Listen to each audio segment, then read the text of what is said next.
Ngaqalisa mina ibizwa ngoPatience Dube vela kunhlanganiso okuthiwa iHope Life Child Network. Ngilapha simele abantwana esisebenza labo ku-community abaphathwe ligciwane le-HIV. Okundethi lapha yi-issue yama-expired medicines aphiwa abantwana sebephiwa imithi esi-expire kuma-health facilities. Iningi labo kakhulu ama-adolescents kabasanathi imithi liyana, so kule high default rate amongst ama-adolescents and young people.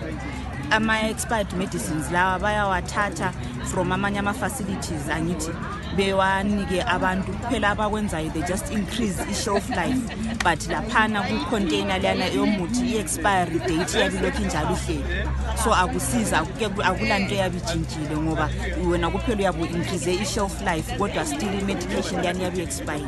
So sithi ukuthi thina abantwana sebelimala kakhulu nxa sikhangela ulutsha lwethu ngoba vele bona bavele bale challenge i-issue in terms of i-acceptance, i-stigma and discrimination.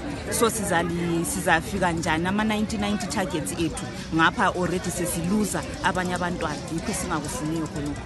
Lapha-ke uze laba ukuzamanyana labanye lifuna lijongeni lapha phambi kwedale leParliament.